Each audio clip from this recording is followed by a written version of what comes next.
Ginawa mo ang jowa ko.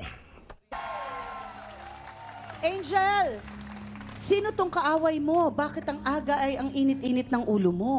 Kay Gandara, sobrang init ng ulo ko sa kanya. Anong problema mo kay Gandara? Ayan nga po, gumagawa po siya ng GC. Eh, syempre siya yung admin. Eh, siya pala yung admin ng kaahahasan. Okay ha, linawin natin. GC nyo, so sino ang mga kasakasama dyan? Ako po, Okay, si Gandara, okay. si Marjorie po. Kami Marjorie. tatlo lang po. Pareho kayong mga LGBTQ. Yes po. Okay. Ano ang nangyari at bakit meron kang issue sa GC nyo? Ano nangyari dun sa GC? Doon nga po, lagi siya nagsasabi na ang gwapo daw ng jowa ko. Pero nababasa mo Opo. na ganon. So ano nararamdaman mo? Syempre, parang I smell something fishy talaga eh. Ahas na, may isda pa nga yung in-involve. Lahat ng hayop talagang i-involve ngayon dito, Mama Carla. Bakit ka Fishy pa. galit kay Gandara? Galit po ako sa kanya kasi nahuli siya ng kaibigan ko na nakikipaglampungan sa resort. What? Nireport ng isang kaibigan mo. Kasama ba to sa GC? Kasama po siya. Okay, nakita niya yung jowa mo at saka itong si Gandara? Opo, kuwang-kuwa po niya sa video po. Ay, may video? Okay. Bakit hindi ka kasama sa outing? Nasaan ka? Kasi po, plano nila i-timing sa anniversary po namin. Eh, ayoko pong sumama.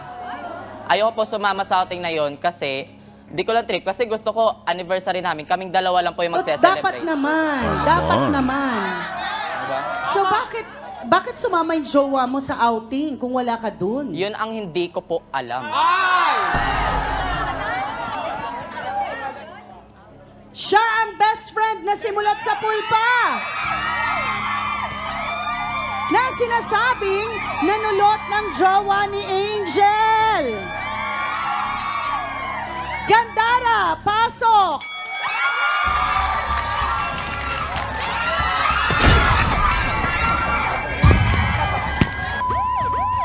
Mas baka palukha mo. Mas masarap ako sa'yo, kaya ka pinagpalit. Masarap ka nga, pero ako pang 1 year na relasyon. Anong pwede Ikaw naman pang yan, one no? night stand ka lang.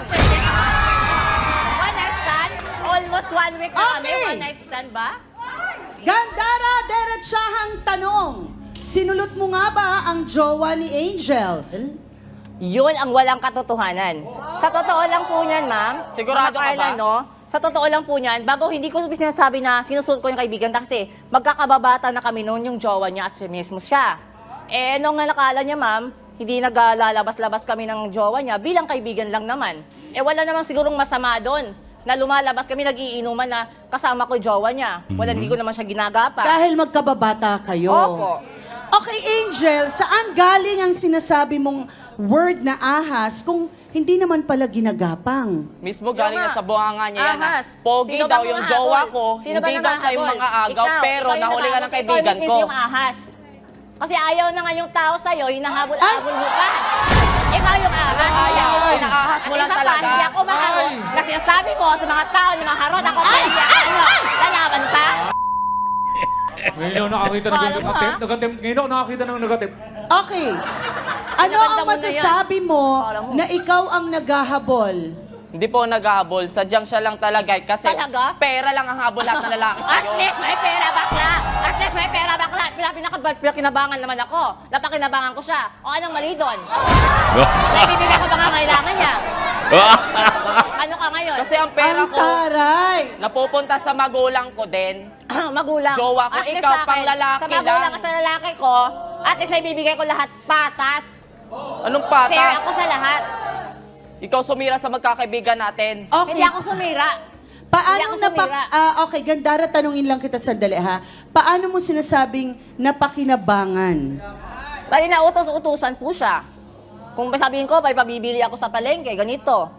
Kung gusto niya, may bibili siya, binibigay ko sa kanya. Ang Ba't ka kasi wholesome. lumalapit sa may jowa na? Ang sabi mo kanina, ikaw ay pang isang taon? Isang taon? Siyempre, ako kasi, mga Isang karelasyon taon ko, ka. tumatagal. Ikaw, sabi ko na nga, mismo sa bunganga kong ito, pang one night stand ka lang talaga. Talaga? Talaga? Talaga lang, pang one night Walang stand? tumatagal Tignan- sa'yo. kayo, pero pinagpalit ka naman. Ay! Ano ngayon? Okay. Gandara, wait lang, baka mahulog ka sa upuan mo, kakagiling mo dyan. May tanong Yes. na. May tanong na ako. Wala kang buhok. Ay, sorry. Kasi, Pero magpapabuhok na. kasi may hierarchy yan ng Mama Carla kasi narinig ko siya, kababata. Sino ba una nakakilala, Angel? Nung nakilala mo ba yung boyfriend mo, alam mong magkakilala sila? Actually po, matagal na po kami magkakaibigan. Kayong tatlo? Opo. Boyfriend. Opo, tapos to. matagal niya na rin pong kakilaling jowa ko rin Oo. po. Pero Oo. I smell something fishy na rin po talaga kasi ang dami niyang napapansin sa Isda jowa ba ko. yan? Lagi niya sinasabi na pogi. May tanong ako, Isda? may tanong ako, ba't yung jowa mo hindi nagsasabi sa'yo na magpapaalam na ako wala namang mali siya? Ba't hindi nagsasabi? Kaya nga eh. Diba? Bakit hindi Kapal ang ulo mo eh. nagpapaalam kung walang mali siya? Pero, Gandara, bilang kaibigan, hindi mo ba sinasabihan ang jowa ni Angel na, baka magalit si Angel? Yun nga po, Mama Carla. Sinasabi ko sa jowa niya, Jo Marie, baka kasi magalit yung kaibigan ko. Sa tagal na panahon kami nasasamas, simula pagkabata magkakaibigan na kami at never pa kami nag-away niyan. Baka anong isipin niya, wala naman tayong ginawa. Naglalabas-labas lang naman tayo, parang magkakaibigan lang. Ang sabihin mo, Anong mali sinusulsulan doon? mo yung jowa ko. Ano nasusulan? Siya ang kusang lumapit at nagsusumbong sa Hindi akin siya lumalapit na sa'yo. pinabayaan mo Hindi siya, ka rin. hindi binibigay ang Nagbabayad sa pangangailangan niya. Kaya akong kusang nagbigay, pumuhos ang pagbibigay sa kanya.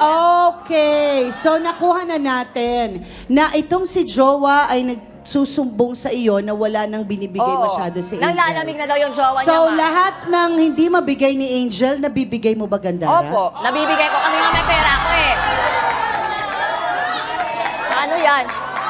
Kilalanin na natin ang lalaking inahas umano ni Gandara. Haba ng buhok. Jomari, pasok! Haba ng buhok ko. Oh, gwapo. Ano ka ngayon? Mahal ka? Pinili ka? Pinili ka? Ano ka ngayon? Sino ka mahal-mahal? Okay, Nakakalay. wait lang ha. Jomari, diretsahang tanong, gusto mo ba si Gandara? Opo. Sakit naman yan. Bakit ka sumama sa outing? Anniversary nyo ni Angel. Nagkataon po kami na dumaan po ako sa resort po. Nagkataon po na nakasalubong ko silang dalawa ni Marjorie at inaya po ako. Kaya sumama ka na. Opo. Pero nasaan si Angel Hindi ko nun? po na ipagpaalam kay Angel na sama po ako. Nasasama ka. Okay. Sinabi mo na gusto mo si Gandara. Bakit? I mean, bakit? Aminado po ako nahulog yung loob ko kay Gandara kasi mas nabibigay niyo po yung mga pangangailangan ko po. Okay. So alam niyo na mga bets. Sapul Isa na naman ang nagpatunay. Nagkulang ka kasi pabaya ka eh. Okay. Pero paano yung mga naibigay sa'yo ni Angel before? Isang Hindi mo taon yung ba? Jo Marie, tandaan mo. Oo, isang taon. Isang taon nga. Isang ano lang, Isang isang taon araw. nga Okay. Gandara, kung ikaw ay isang tunay na kaibigan, ang tingin mo talaga ay tunay na kaibigan si Angel, bakit mo nagawang hayaan na talagang mapunta sa'yo si Jo Marie? Actually, Mama Carla, hindi ko inaakala yung ganitong pangyayari. Kaya nga gusto ko sana magpaliwanag sa kanya, ayaw niyang makinig. Nitawag ko, ayaw niya. Kung gusto ko siya Paano mapupuntahan, ayaw niya. Nakita ka na nga sa akto, di ba? Kaya nga gusto ko magpaliwanag, di ba? Minsan ba sa isang taon na yon hindi ka naging masaya kay Angel? Naging masaya po nung umpisa po. Ano nangyari? Sige, kwento mo para maintindihan ka namin. Kasi hindi niya habang tumatagal, hindi niya po nabibigay yung mga pangangailangan ko. Katulad ng anong mga pangangailangan? Gadget po, grocery at bisyo po. Maraming salamat. Ang dami po nating matututunan dito sa episode na ito. Natutuwa ako at lumalabas na yung mga kaibigan natin, mga kababayan natin, kapatid natin, ng mga kaanib sa LGBTQ. Ang pinakamasakit lamang sa isang tao, either sa straight o sa LGBTQ, ang mapagtaksilan ka ng isang kaibigan. At ito, mukha ang nangyari kay Angel at kay Gandara. Tanggapin natin, Gandara, ang katotohanan na nawalan ka ng delikadesa. No? Dahil hindi mo kinonsider yung kaibigan mo at ang kinonsider mo ang pag-iinit ng katawan mo at ang kahidaan ni Jomari.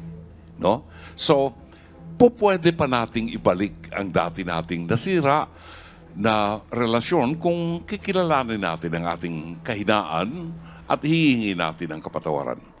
Kay Angel, mahirap talaga sa lipunan natin ngayon bahagi ng ating pananaw. Sana ay maunawaan natin na itong mga LGBTQIA ay may emosyon at damdamin din po na nasasaktan, lumiligaya. No? Kaya wag natin silang masyadong hatulan. Kung meron tayong maitutulong sa kanila, tulungan po natin. Si Angel ay nasaktan sapagkat nasira ang pagtitiwala niya sa isang kaibigan na nagmahal.